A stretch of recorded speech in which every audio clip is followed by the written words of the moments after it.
Sanskrit grammar में संधि प्रकरण के बारे में बताएंगे। संधि प्रकरण का सबसे पहले हम संधि की परिभाषा जानेंगे। संधि की परिभाषा देखिए, दो तरह से हम बताएंगे। एक है कि दो वर्णों के उच्चारण बिना किसी बाधा या व्यवधान के निरंतर करना ही उसे क्या कहते हैं? संधि कहते हैं।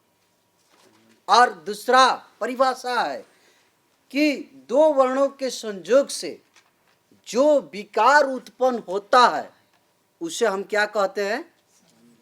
संधि कहते हैं। ये दो तरह से हम परिभाषा को बता दें। एक परिभाषा बताए कि दो वर्णों का उच्चारण बिना किसी बाधा या व्यवधान के निरंतर करना ही क्या है? संधि है। और दो वर्णों के संयोग से जो विकार उत्पन्न होता है उसे क्या कहते हैं? संधि कहते हैं। जैसे में आप लोग को बताया गया है, जैसे में क्या बताया गया है? जैसे में कोई आप लोग को हम देते हैं रमेश का संधि विच्छेद है? हाँ, वो भी है। रामा प्लस ईस क्या हो जाएगा? रमेश। अब देखेंगे संधि। ये संधि की परिभाषा हम समझ गए। अब संधि कितने प्रकार के होते हैं?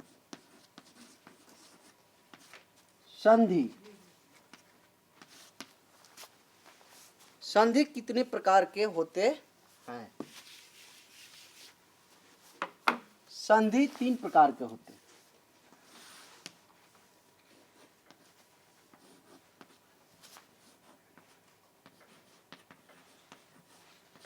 स्वर्ग संधि, व्यंजन संधि और विसर्ग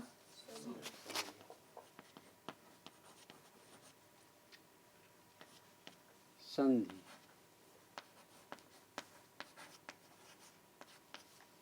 अब देखिए, स्वर्ग संधि, व्यंजन संधि, विसर्ग संधि। अब स्वर्ग संधि की परिभाषा हम समझाएंगे।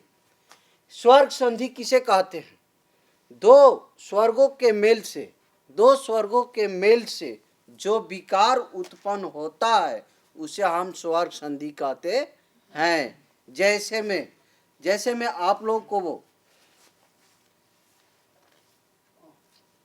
स्वर्ग संधि में जैसे में कि रमेश, देखिए जैसे में रमेश, अब इसका हमको संधि विच्छेद बनाना है। ये स्वर्ग संधि का परिभाषा मैंने बोल दिया कि दो स्वर्गों के मेल से जो विकार उत्पन्न होता है, दो स्वर्गों के मेल से जो विकार उत्पन्न होता है उसे हम स्वर्ग संधि कहते हैं। जैसे में रमेश, तो रमेश का संधि विच्छेद क्या होगा कि रामा प्लस क्या हो जाएगा? यहां विसर्ग। क्लियर? अब आगे चले। अब देखिए व्यंजन संधि। अभी देखिए स्वर्ग संधि में भी बहुत से पढ़ना है। स्वर्ग संधि कई प्रकार के होते हैं, इसी को बता देते हैं। इसका निम्न प्रकार के होते हैं। ये स्वर्ग संधि जो है निम्न प्रकार के होते हैं। स्वर्ग संधि ये निम्न प्रकार के होते हैं। ये निम्न प्रकार के होते हैं।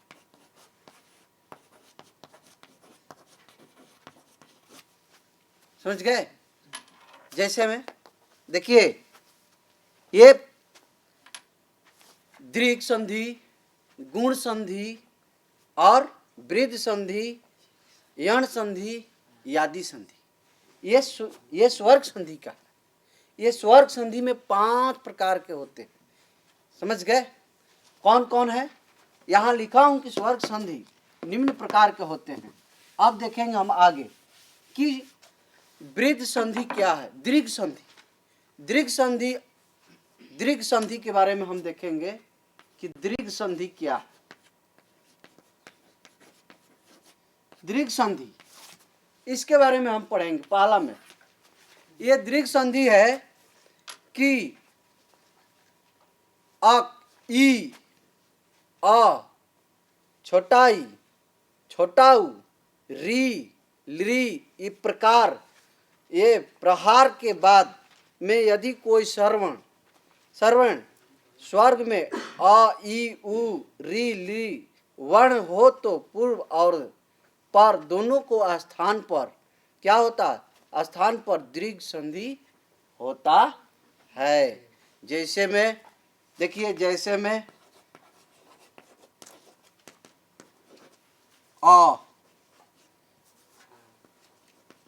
आ हुआ, आ हुआ प्लस आ हुआ तो क्या हो जाएगा? आ हो जाएगा। यही है दीर्घ संधि में।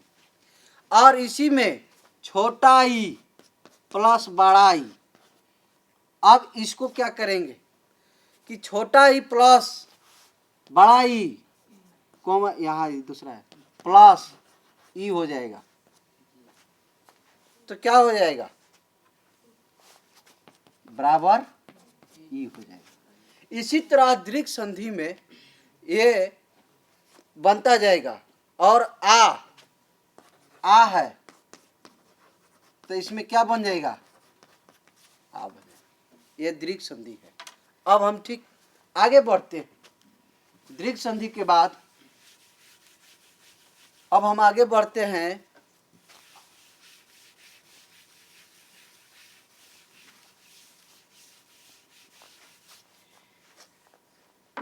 गुण संधि। गुण संधि क्या? गुण संधि के बारे में हम जानेंगे। यही है, अभी इसी का भी चल रहा है, स्वर्ग संधि का ही चल रहा है। गुण संधि, गुण संधि अण आ के बाद ई, उ, री, ली होने पर पूर्व के स्थान पर गुण एक आदेश होता है। जैसे में आ, ई। तो जैसे मैं देखिए एक बता देता हूं गुण का, गुण संधि का, दूसरा में गुण संधि का। गुण संधि में क्या है कि आ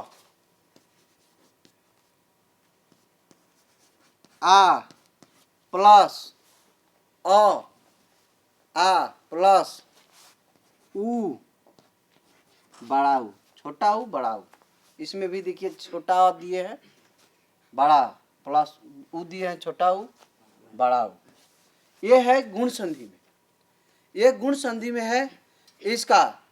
जैसे में देखिए बनाना है नरेंद्र, नरेंद्र, इसका हमको बनाना है।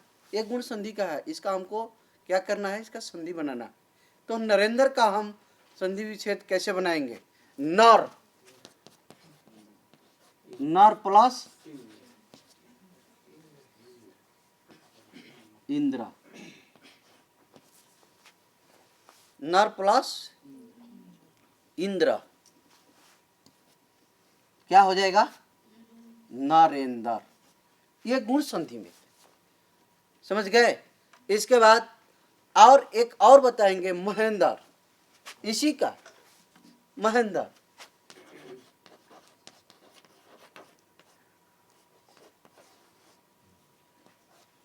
ये महेंद्र है, इसका संधि विच्छेद बनाना है तो महाजोड़ इंद्र, महाजोड़ इंद्र। चूंकि ये गुण संधि में आता है। कौन संधि में? ये गुण संधि में आता है। समझ गए? जिस तरह आपको मैं बताया हूं दीर्घ संधि, उसी प्रकार इसको मैं बताया गुण संधि। इसके बाद आगे हम देखते हैं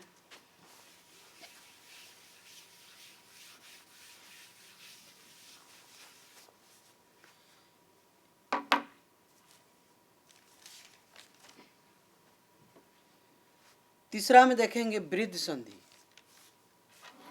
तीसरा में हम देखेंगे वृद्ध संधि। वृद्ध संधि क्या है? वृद्ध संधि जो है ए आई ओ,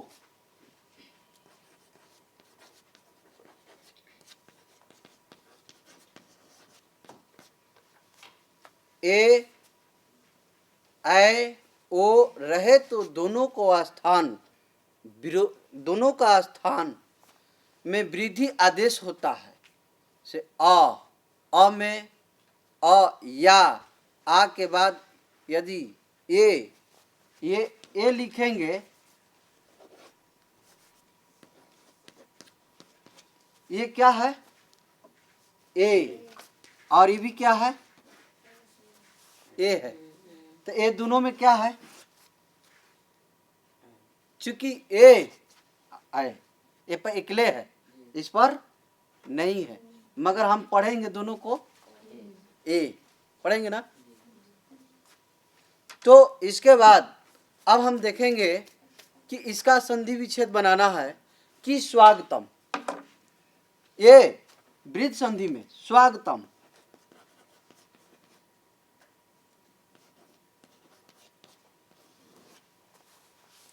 स्वागतम का संधि विच्छेद कैसे बनेगा? आए सु प्लस आगतम।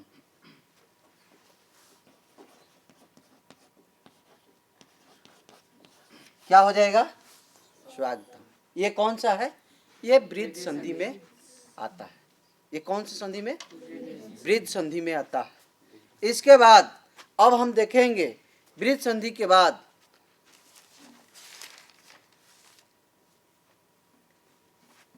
यण संधि। अब यण संधि में क्या है?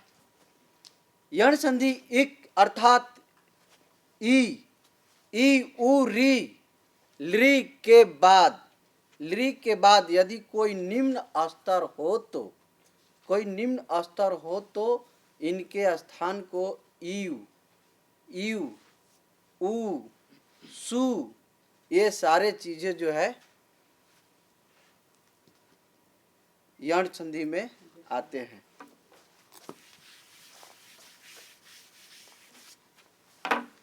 यण संधि एक बार फिर मैं इसको रिपीटेशन कर देता हूं।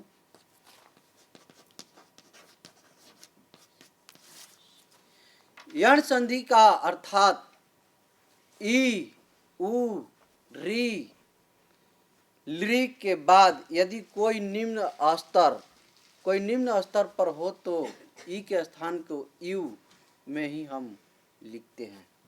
जैसे में देखिए यहाँ है यण संधि में है कि अत्याचार, जैसे में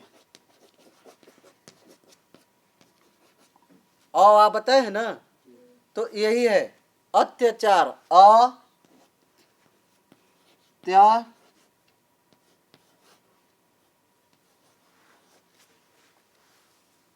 अत्याचार होगा, अत्याचार। इसका संधि विच्छेद होगा कि अति प्लस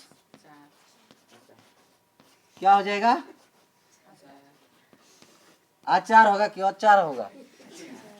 आए आचार हो गया ना।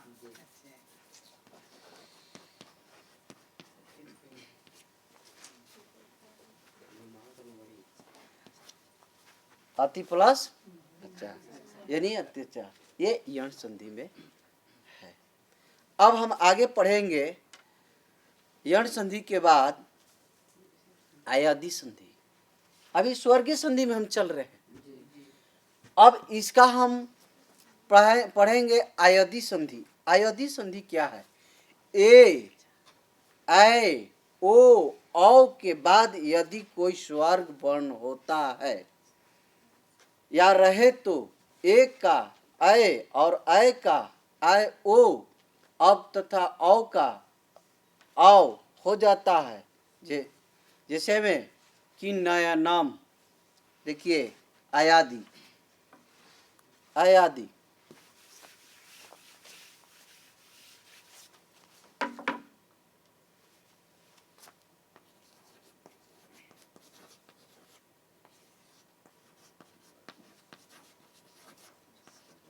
अयादि संधि।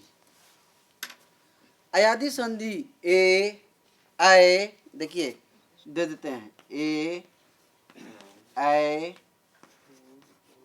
ओ औ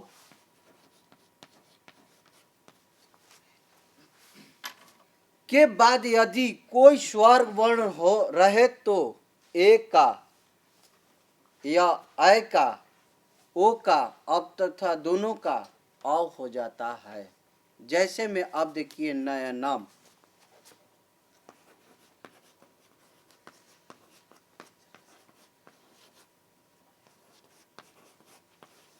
नयनम, इसका हमको क्या करना है? संधि करना है। इसका हमको क्या बनाना? संधि बनाना है। कैसे हम बनाएंगे इसका? ने प्लस अनम, ये हम बताए हैं ना, यही हो गया यादि संधि। समझ गए? और इसके बाद पावक, पावक का संधि विच्छेद अयादि संधि में होता है। जैसे में पावक, पावक का संधि विच्छेद बनाएंगे। कैसे बनेगा? है पौ प्लस अक, पौ प्लस अक क्या हो जाएगा? पावक। तो पौ में जो है देखिए क्या छुपा हुआ, छुपा हुआ है ना। इसी प्रकार नयनम में, तो नयनम में क्या छुपा हुआ है? ये तो आप लोग बिल्कुल बढ़िया समझ रहे हैं। ठीक, आगे हम मैं चल रहा हूं कि अब पढ़ाएंगे व्यंजन संधि। ये स्वर संधि को मैं परिभाषा बताते हुए, एग्जांपल बताते हुए आप लोगों को इसका जो है 5 गो होता है स्वर, स्वर के 5 को मैं बता दिया और 5 को बताकर मैंने आगे अब बढ़ रहा हूं व्यंजन संधि की ओर।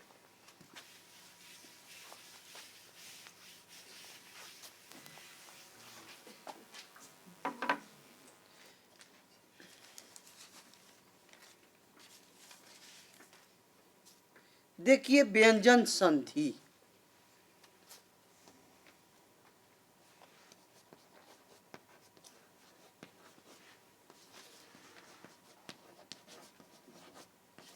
व्यंजन संधि की परिभाषा। व्यंजन संधि को व्यंजन वर्णों का स्वर्ग वर्ण का अथवा वर्ण के साथ जो संधि होती है उसे हम व्यंजन वर्ण, व्यंजन संधि कहते हैं। एक बार फिर से सुन लीजिएगा कि व्यंजन वर्ण का स्वर्ग वर्ण अथवा वर्ण के साथ जो संधि होती है उसे हम क्या कहते हैं? व्यंजन संधि कहते हैं। जैसे में दिगंबर, जैसे में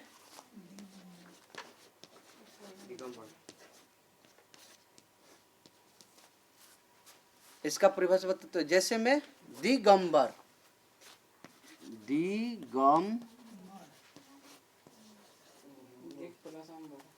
दिग प्लस अंबर,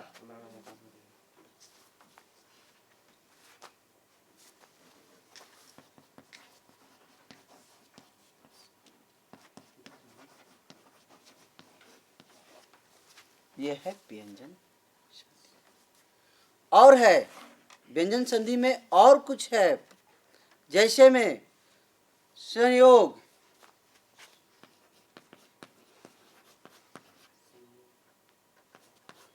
इसको बनाना है। आय सम प्लस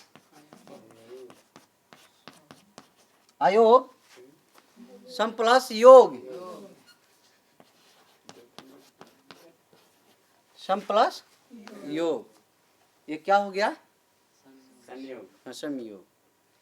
ये है आपका व्यंजन संधि। अब आगे हम पढ़ेंगे विसर्ग संधि। ये जो है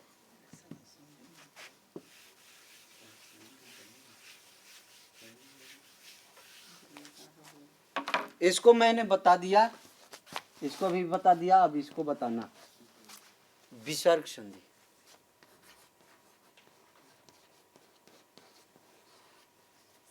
विसर्ग संधि।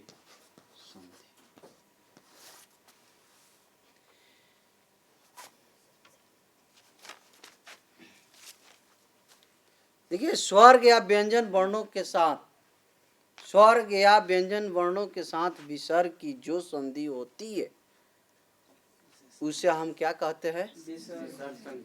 विसर्ग संधि कहते हैं।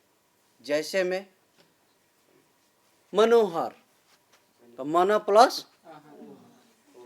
प्लस हरा, मनोहरा, समझ गए? क्लियर?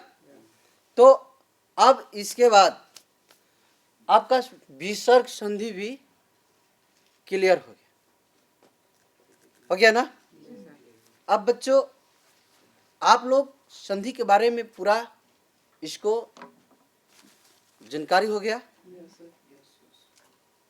कोई उसमें दिक्कत नहीं है। अब हम थोड़ा आप लोगों को कुछ पहचान कराना चाहते हैं कि कौन कौन संधि में, जितना हमने बताया संधि की परिभाषा बताया और इसका संधि का भेद बताया, भेद बताते हुए हम सभी का परिभाषा क्लियर किया। और इसके बाद अब मैं चाहता हूं कि इसमें से पूछना चाहता हूं, बताना चाहता हूं, आप लोग अब बताएंगे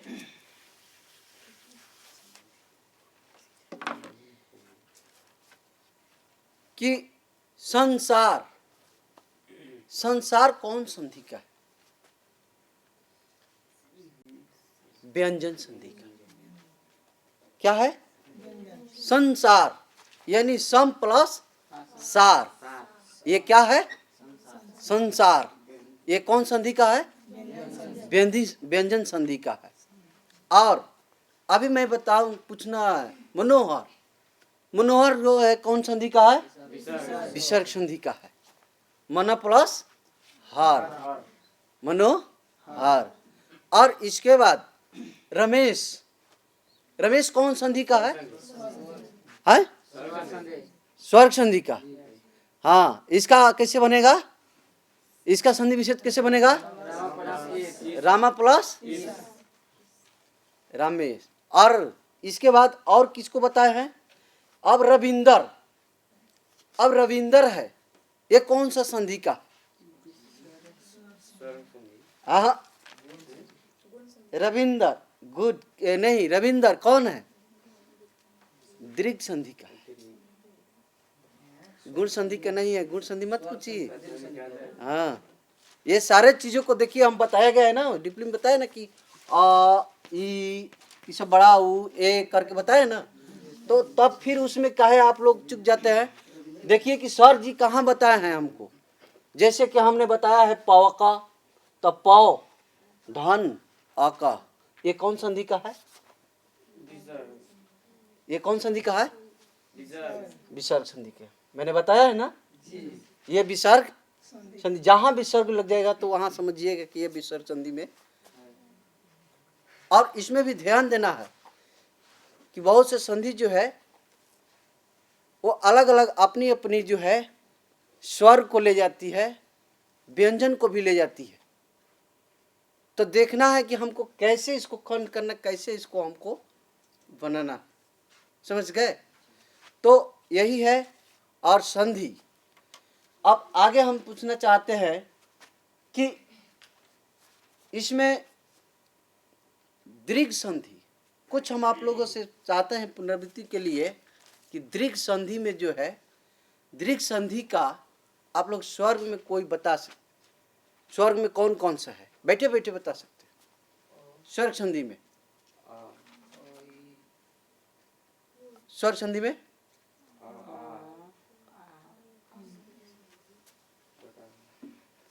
स्वर्ग संधि में आप लोग को जैसे कि रामा प्लस इस रामा प्लस इस क्या बता है रमेश, तो इसमें क्या आएगा? हाँ आए उ और ठीक। चलिए आगे हम बढ़ते हैं। आपको दीर्घ संधि में, दीर्घ संधि में किसे बताए? अ में ई, अ ई छोटा ई और छोटा ऊ और री और ली, ये क्या है? ये क्या है? प्रहार है। ये प्रहार के बाद यदि कोई सर्वर्ण स्वर्ग में अ ई उ री वर्ण हो तो पूर्व और दोनों के स्थान पर ही क्या बन जाता है? दीर्घ संधि बन जाता है। समझ गए? ठीक, थैंक यू।